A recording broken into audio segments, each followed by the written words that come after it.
Dans Scoop cette semaine, tout Hollywood en parle. Pamela Harrison va-t-elle quitter Brad Wilson pour le chanteur des Steads avec la vie de vacances à Rio de Janeiro? Et couple, délinquance des enfants. Chers téléspectateurs, chères téléspectatrices, excusez-moi de cette intrusion. Je vais perturber le programme de vos émissions pendant quelques minutes afin de vous délivrer les messages qui suivent. Ne cherchez pas à savoir qui je suis, ni où je suis. Appelez-moi Lazarus. Je vous souhaite bien le bonjour. Avant de passer aux choses sérieuses, je peux vous affirmer que la lumière qui guide ma démarche est celle de la justice et l'égalité, éclairée par le doute et la raison. Nous sommes tous l'objet de croyances. Nous sommes tous des croyants. Mais notre intelligence nous permet de progresser et de nous débarrasser de nos stéréotypes et idées farfelues grâce à la science, au raisonnement, à la connaissance.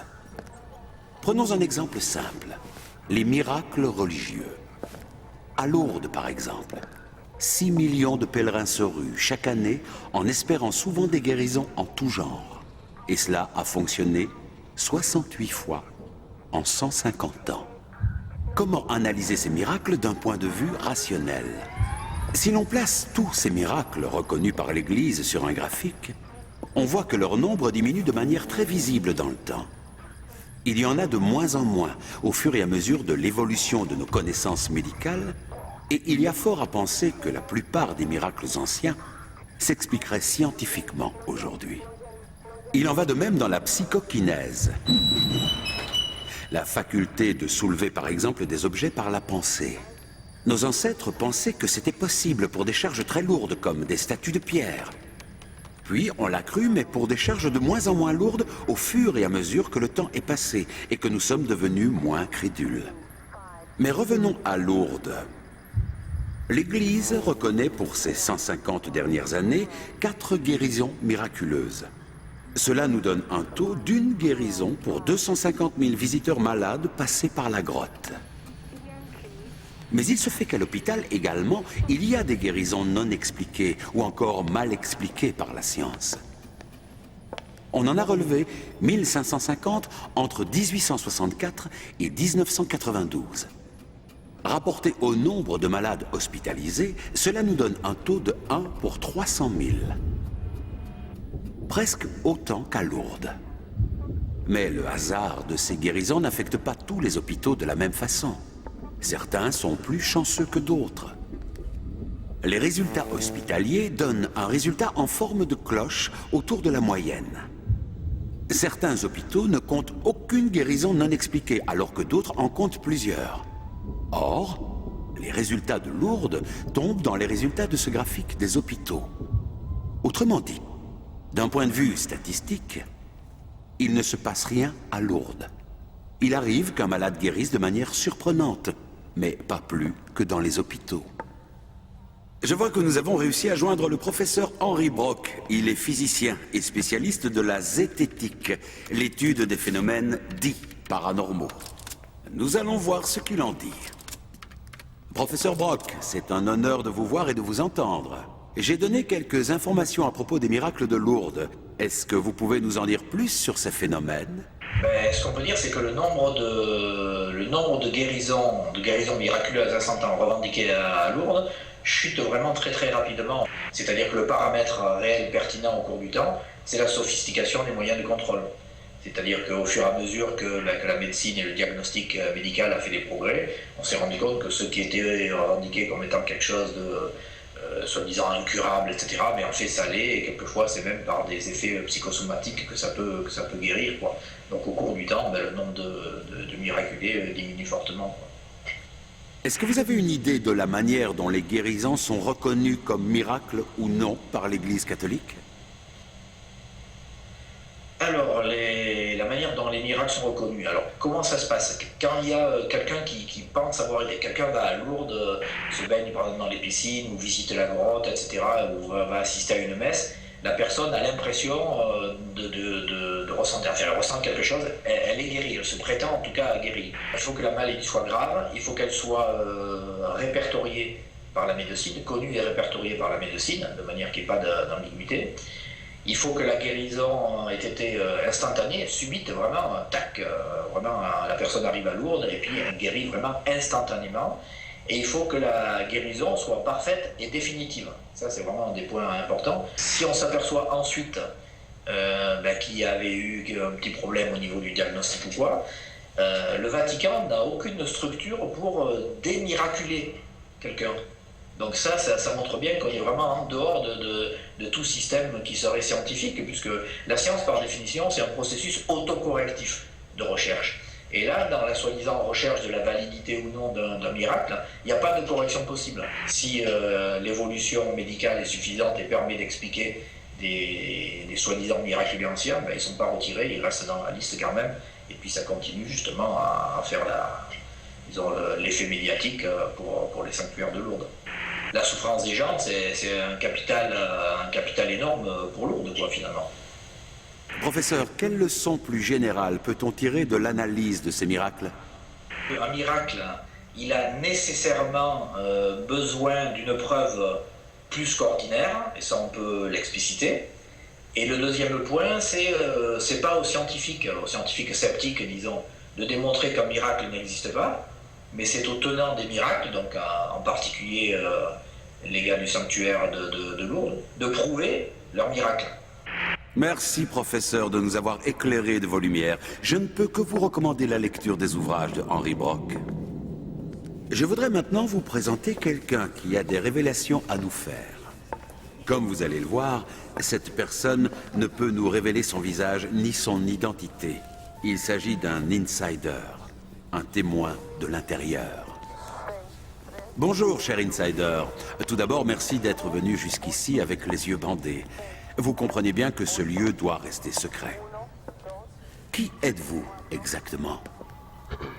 Je suis consultant en communication de crise. Je travaille dans une grande agence de communication. J'accompagne des clients, des entreprises notamment, par exemple dans des plans de licenciement. Alors je fais en sorte que l'annonce soit la plus sereine possible, qu'elle ne génère pas d'agitation parmi les salariés, qu'il n'y ait pas trop de brouhaha dans les médias. Mon travail consiste à limiter la casse en termes d'image et de réputation pour les entreprises. Je suis là pour les conseiller quand il y a des plans de licenciement, par exemple. Quelle heure conseillez-vous? En général, des petites choses comme faire des annonces de licenciement le vendredi soir. Comme ça, les salariés peuvent digérer l'information, ils ne peuvent pas créer de mobilisation immédiatement. Au moins, on est sûr de ne pas avoir une grève le lendemain. On passe le week-end tranquille, le week-end sert de tampon. Alors sur place, j'aide les responsables de la communication à gérer l'information et à déterminer les mots consensuels pour atténuer la protestation des salariés. Je leur dis quels mots il faut utiliser ou ne pas utiliser. Je leur apprends à montrer de l'empathie aussi pour les employés qu'ils vont licencier. Même si de toute manière le message au fond reste le même, il s'agit de dire aux gens qui sont virés. Je dois aider à rendre acceptable ce qui est inacceptable. Donc, on aide aussi à rédiger des communiqués de presse pour expliquer la décision, donner les raisons stratégiques, donner le change. Vous apparaissez comment dans ces situations? Ah, mon nom n'apparaît jamais nulle part, ni celui de mon agence. Je suis un conseiller de l'ombre, d'une certaine manière, un prestataire totalement caché. C'est un commerce qui marche bien? On facture dès que la crise éclate. C'est un peu comme des avocats. Les clients ne comptent pas dans ces cas-là. Ils veulent que ça se passe bien et le plus discrètement possible. Vous avez d'autres types de clients? Oui. Il nous arrive aussi de conseiller des hommes politiques. Parfois de premier plan. On doit les aider à trouver un bon angle dans le cas d'affaires qui les mettent en cause, par exemple. En général, je traite soit avec les conseillers, soit avec les hommes politiques en direct. Que leur conseillez-vous? En général, quand ils sont pris dans une affaire, on leur conseille de nier tout en bloc. C'est le premier point. Ensuite, on fait en sorte que les médias se focalisent sur un détail sans importance. Quelque chose d'anecdotique, pour faire oublier l'essentiel. On essaie de détourner l'attention. Et puis on attend que les médias passent à autre chose. À cela s'ajoutent d'autres approches, comme la victimisation. On tente de renverser la posture du coupable en celle de victime en surjouant la souffrance. La souffrance qui est ressentie face à l'affaire et aux accusations. Alors on forme le politique en question à attirer la pitié et à se montrer dans une situation douloureuse. Mon job à moi, c'est de noyer le poisson, de faire de l'enrobage. Et j'atteins mon objectif quand les médias se taisent. Vous arrive-t-il, vous ou vos collègues, de travailler à un niveau plus important encore? Moi non, mais certains de mes collègues sont amenés à aider des multinationales par exemple, des cigarettiers, des laboratoires pharmaceutiques, des entreprises agroalimentaires, lorsqu'ils sont face à un scandale. On utilise les mêmes stratégies de communication, donc détourner l'attention, transformer les coupables en victimes, et puis attendre que ça passe. Cela veut dire aussi que vous les amenez à communiquer sur des mensonges? Oui, faux rapports, informations minimisées, tout est possible. Il y a des exemples très célèbres chez les cigarettiers américains qui ont parfois menti sur les effets du tabac. Parfois des faux témoignages, comme le cas célèbre des couveuses du Koweït. C'était une jeune femme qui avait témoigné des atrocités des soldats irakiens qui tuaient des bébés au Koweït pour voler les couveuses à l'hôpital. Alors le témoin a parlé devant le Congrès américain et alors son témoignage a permis de faire entrer les États-Unis dans la première guerre du Golfe. Ça faisait partie d'une stratégie de communication. Ce témoignage, il était totalement faux. Et la jeune femme qui prétendait être une infirmière au Koweït, c'était en fait la fille de l'ambassadeur du Koweït à Washington. Tout ça a été démontré assez rapidement. C'était une très très belle réussite en matière de communication de crise. Une réussite qui a fait des dizaines de milliers de morts. Oui, en effet. Merci en tout cas pour votre franchise. Et bon retour. Chers téléspectateurs, chères téléspectatrices, si vous êtes vous-même un témoin sérieux qui peut nous éclairer sur des pratiques à mettre en lumière, n'hésitez pas à prendre contact avec moi. J'aurai le plaisir de vous recevoir, ici même. Comme nous le voyons par ces exemples, la réalité est souvent plus complexe qu'il n'y paraît. Il arrive souvent que nous nous trompions sur les mots, les expressions, et que nous colportions des stéréotypes qu'il est amusant de démonter. Prenons le mot « délinquance ».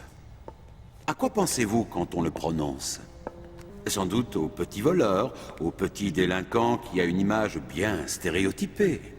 Et c'est oublier qu'il y a beaucoup d'autres types de délinquance, auxquels on ne pense pas spontanément, et qui ont souvent des conséquences plus graves.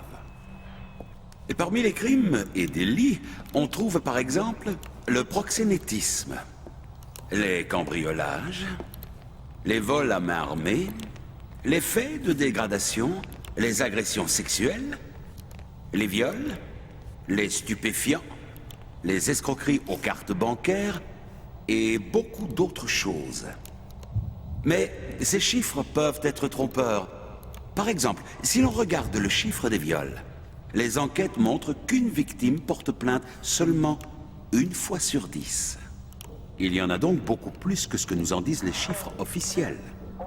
C'est la différence entre la délinquance révélée et la délinquance telle qu'elle existe sans être mesurée. Sur l'ensemble des délits punis par un tribunal, on remarque que les homicides sont en fait très peu nombreux. Nous vivons donc dans une société plus pacifique qu'il n'y paraît. On n'a jamais aussi peu assassiné qu'à notre époque. On pourrait comparer les coûts pour la société de quelques formes de délinquance. Par exemple, les accidents dus aux délits routiers, les fameuses fraudes aux prestations sociales des particuliers, la fraude sociale des entreprises, les voitures brûlées, tellement médiatisées, et surtout l'évasion fiscale. Nous voilà très loin de notre stéréotype du délinquant tellement vu à la télévision. Mais pour être honnête, il faut avouer que ces chiffres sont seulement indicatifs, car on trouve dans la documentation des informations extrêmement contradictoires selon le point de vue des auteurs et des institutions. Et pourtant, voilà ce qu'on nous en dit. C'est la nouvelle terreur des commerçants dans les quartiers touristiques de Paris. Ils ont une dizaine d'années, surgissent en bande dans les cafés et jouent sur l'effet de surprise pour voler tout ce qui traîne sur les tables, les téléphones portables et les portefeuilles. Des enfants qui peuvent aussi vous détrousser quand vous retirez de l'argent à un distributeur. Vous allez le voir, ces gamins sont un casse-tête pour les policiers. La razzia des enfants voleurs, c'est un reportage de Pierre Cresson pour Kamikaze Productions. Je vais maintenant appeler Monsieur Laurent Mucchielli. Il est sociologue et directeur de recherche au CNRS et spécialiste de la délinquance. Je vous recommande vivement la lecture de ses ouvrages. Bonjour, monsieur Micheli. Bonjour. Je viens de tenter de montrer combien la délinquance est un problème complexe et très sujet aux stéréotypes. Quels sont ceux, le plus souvent, véhiculés à propos des délinquants? Ce dont on parle le plus, ce sont essentiellement les délinquances ou les déviances des milieux populaires. On parle beaucoup moins des autres, on voit même jusqu'à parfois présupposer ou laisser penser en n'en parlant pas qu'elles n'existent pas, ce qui évidemment est faux. On peut prendre plusieurs exemples de ça. À tout niveau, on va parler, par exemple, des questions de drogue uniquement sous l'angle des quartiers populaires. Où de fait on va trouver concentré un certain niveau du trafic, le premier étage en fait du trafic, mais on ne va pas parler du reste. Et puis on ne va pas parler des reventes des trafics qui va forcément dans les autres milieux sociaux où par ailleurs on consomme autant, si ce n'est davantage, de produits. En particulier les produits les plus chers, type cocaïne. Donc ça c'est totalement invisible, ou ça sort sous l'angle du fait divers exceptionnel. On apprend que tel journaliste vedette est cocaïnomane depuis 10 ans. Bon, c'est son problème à lui, au fond. Voilà. Comme si c'était des phénomènes tout à fait exceptionnels, alors que de l'autre côté, ce serait un phénomène propre à des groupes entiers de population. Et on se demande donc, on est amené donc à se poser deux questions. La première, c'est qu'est-ce qui pourrait expliquer que tous les mécanismes, au fond, de contrôle social et de justice sont concentrés sur les milieux populaires? Première façon de réfléchir. Et deuxième façon de réfléchir, comment est-ce que les milieux supérieurs, les classes sociales supérieures, dissimulent une partie des problèmes? Comment font-ils? Bon, les réponses viennent assez facilement. On voit bien par quels moyens financiers, relationnels, de réputation, de connivence sociale, etc. On peut tenter d'essayer de s'arranger autant que possible. On voit bien comment on peut essayer d'avoir recours à une autre voie que la voie pénale pour régler un conflit. On voit bien comment, lorsqu'on est pris dans le pénal, on peut mobiliser des avocats prestigieux qui eux-mêmes ont des capacités d'enquête, etc. Bref, on voit très bien. Bon. Comment se fait-il que les médias parlent aussi souvent d'une augmentation de la délinquance? Est-ce vraiment le cas? C'est le seuil de tolérance à ces phénomènes qui diminue, et c'est la dénonciation de ces problèmes qui augmente, ce dont on ne peut d'ailleurs que se réjouir, évidemment. Mais ça change évidemment beaucoup l'interprétation. Vous regardez par exemple les fameuses atteintes aux personnes, les violences physiques ou sexuelles. Leur augmentation au cours des 30 dernières années, on va dire à la louche, leur augmentation sur les 30 dernières années ne correspond pas à une transformation des comportements. Ça correspond en réalité à la meilleure dénonciation de ces points. C'est vrai des viols, par exemple, mais c'est vrai plus largement des violences conjugales. Il n'y a pas plus de violences conjugales aujourd'hui, il y a peut-être moins qu'avant en réalité. Simplement, là, nous ne le supportons plus. Tant mieux, encore une fois. Simplement, ces choses-là étaient cachées autrefois. Et pourquoi les médias sont-ils aussi focalisés sur les petits délinquants? On peut constater, c'est qu'à toutes les époques, en fait, les délinquants sont leur bouc émissaire, au fond. Alors, c'est pas les mêmes selon les époques. Il y a quand même un point commun sur très longue durée. Il y a un point commun, c'est que le bouc émissaire, c'est bien souvent l'étranger. Il y a un autre bouc émissaire, ou en tout cas une figure classique, qui sont les jeunes. Ceux qui sont, évidemment, concentrés dans les quartiers pauvres. Voilà les questions de fond qui se cachent derrière et qu'on ferait mieux de traiter, plutôt que d'entonner cette espèce de vieille rituel qui est au fond une chanson de vieux, consistant à dire « Oh mon Dieu, les jeunes, quelle horreur, c'est plus comme avant », blablabla. Monsieur Micheli, merci. Merci à vous aussi et au revoir. Bonjour, monsieur Zimmerman. Vous êtes le cofondateur de la Quadrature du Net. Merci d'être venu jusqu'ici. Merci de votre confiance. Vous comprenez que ce lieu doit rester confidentiel. Alors, on me dit que vous êtes un pirate. Qu'est-ce que cela peut bien vouloir dire? L'industrie du divertissement et les politiques qui servent ses intérêts depuis des années appellent cela piratage. Mais en réalité, il s'agit de partage. Nous partageons la culture par Internet. Nous sommes des millions d'individus qui, sans but de profit, mettent à disposition d'autres individus un petit peu de leurs ressources, un petit peu de nos ordinateurs, un petit peu de notre espace de stockage, un petit peu de notre accès Internet pour rendre disponibles les œuvres que nous aimons, pour les faire exister et pour les multiplier. En réalité, la culture n'existe que si on la partage, et c'est ce que nous faisons via Internet. Mais dites-moi, est-ce que tout ça est bien légal ? Le droit d'auteur comporte ce que l'on appelle les exceptions. Il s'agit de pratiques qui sont d'intérêt général et pour lesquelles vous n'avez pas à demander l'autorisation de l'auteur. Par exemple, pour faire une parodie d'une œuvre, pour la montrer à une classe ou pour la copier pour votre usage privé, vous n'avez pas à demander l'autorisation. Eh bien, le partage, sans but de profit, entre individus, c'est la même chose, ça devrait être légal. Cela devrait être une exception au droit d'auteur. Et s'il y a un conflit entre une pratique culturelle répandue et le droit, ce n'est pas la pratique culturelle qu'il faut changer, c'est bien la loi. C'est pour cela que nous exigeons une réforme en profondeur du droit d'auteur qui, après des années d'une logique répressive, viendrait enfin prendre en compte les droits du public. Mais que répondez-vous à tous ceux qui disent que, à cause de tout cela, vous empêchez le financement de la création ?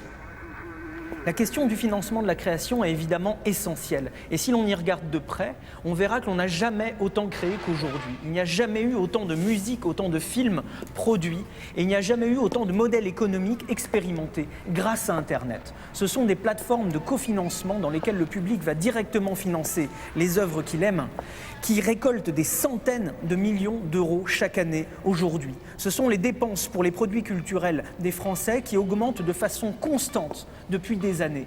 Et on pourrait tout à fait imaginer de nouveaux modes de financement de la création mutualisés, comme ce qu'il se fait pour la musique à la radio, comme ce qui se fait pour la redevance pour la copie privée. Mais pour cela, il est essentiel d'abord de légaliser le partage entre individus et sans but de profit.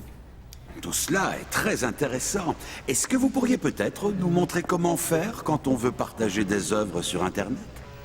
Eh bien, c'est très simple. Pour partager, par exemple, en utilisant le réseau BitTorrent, il vous faut télécharger un logiciel libre et gratuit, comme par exemple Azureus ou Transmission. Une fois équipé de ce logiciel, vous vous rendez sur un site index, une sorte d'annuaire, comme par exemple The Pirate Bay ou Kick-Ass Torrent ou torrents.eu, sur lequel vous trouvez une liste d'œuvres disponibles et vous pouvez chercher. Et vous trouvez là par exemple une mine d'or, vous trouvez tout le cinéma de Truffaut, de Murnau, de Hitchcock, vous trouverez l'intégrale de Pink Floyd, l'intégrale de Fela Kuti en un clic. Vous trouverez un fichier .torrent. Lorsque vous le cliquerez, ce logiciel s'ouvrira automatiquement et ça y est, vous êtes connecté sur le réseau BitTorrent, vous partagez la culture à tous ceux qui s'intéressent à cette même œuvre. Et vous participez d'un ouvrage collectif dans lequel chacun participe à la culture. Eh bien, merci beaucoup, Monsieur Zimmermann. Tout ça était très intéressant. Et je vous remercie encore d'être venu jusqu'ici. Je vais maintenant vous rendre à votre programme télévisuel habituel.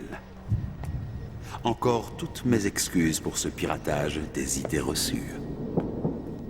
Nous avons passé une vingtaine de minutes ensemble. Sachez que pendant ce temps, 260 enfants sont morts de faim.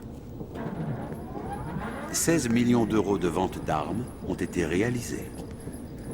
Pendant cette vingtaine de minutes, 52 millions de personnes ont regardé une vidéo pornographique. L'entreprise Nike a gagné près de 2,5 millions de dollars. Les Français ont dépensé 1,8 million d'euros dans les jeux d'argent. Depuis que je vous parle, 439 920 tonnes d'aliments ont été jetées à la poubelle en Europe. 100 femmes ont été excisées. 13 chômeurs en plus ont été enregistrés en France. Mais le spectacle continue, le divertissement ne s'arrête pas. Alors profitez-en.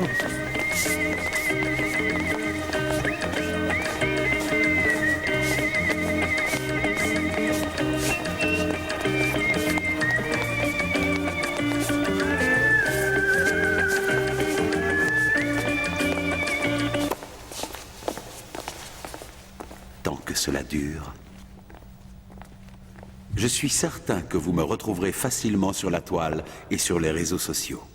D'ici là, que l'égalité et la fraternité vous servent de lanterne, que le doute et la raison vous guident vers la lumière. Mon nom est Lazarus. Et je vous souhaite bien le bonjour.